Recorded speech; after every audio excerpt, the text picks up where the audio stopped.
Hello, welcome to the Echoes Across the Valley.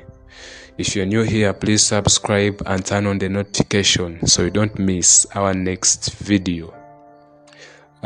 Today we are going to talk about the response to colonial rule. So this is our second episode about the scramble, partition and colonization of Africa. Last time, or in the previous episode, we talked about the process of colonization, how East Africa was colonized. So today we are going to talk about the response to colonial rule. When European colonial powers marched into East Africa in the 19th century, African societies did not respond in the same way.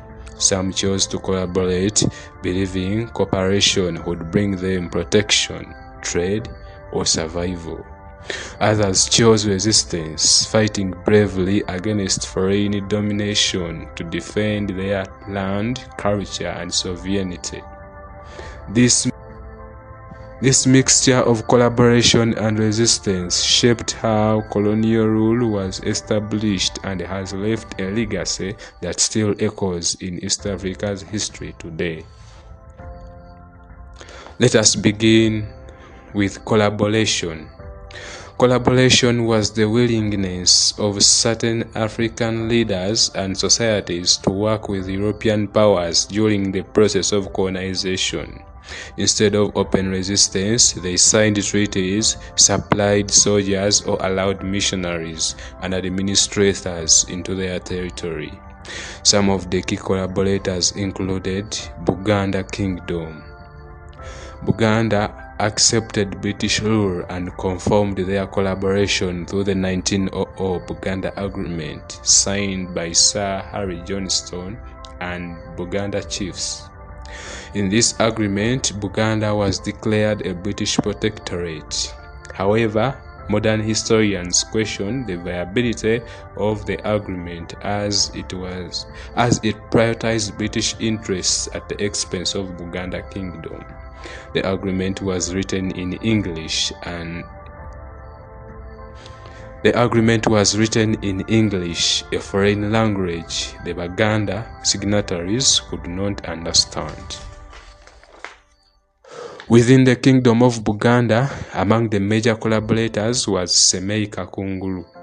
Semei Kakungulu greatly helped the British in expanding British colonial rule to eastern parts of Uganda, such as Teso and Bugishu.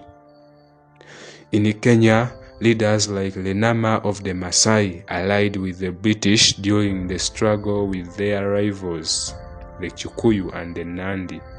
They hoped the British would protect their cattle and territory. Some of the reasons for collaboration included desire for military support against local enemies, hope of political survival and preservation of some power under colonial rule, religious influence.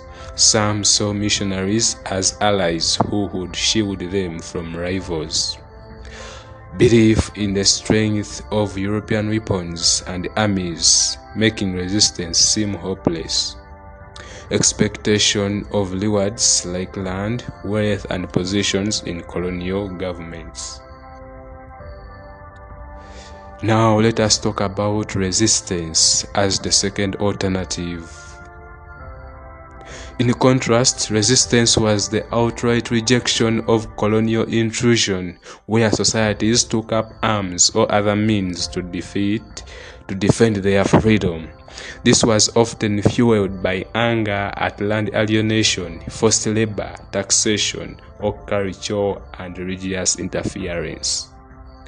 Key examples of resistance in East Africa included the Nandi resistance of 1890 to 1905 in Kenya, orchestrated by the Nandi people against the British invaders. And this was the longest African resistance against European occupation of African land in the colonial history of East Africa. The Hehe resistance in Tanganyika, led by Chief Mukwawa. The Maji-Maji Rebellion of 1905 to 1907, still in Tanganyika. The Nyangira Rebellion of 1893 to 1899, waged by Omukama Kabalega of Bunyolo, among others. Some of the reasons for resistance included determination to defend independence and sovereignty, anger at land grabbing, cattle raiding, and taxation, harsh treatment by Europeans, among others. In conclusion, the story of East Africa's response to colonial rule is one of two contrasting paths: collaboration and resistance. Those who collaborated often did so to protect their interests or survive in a changing world, while those who resisted fought to preserve freedom and identity. It is once again teacher Selunkoma Mzafal unveiling for you the echoes across the valley. Let me catch you on the next one. Stay safe.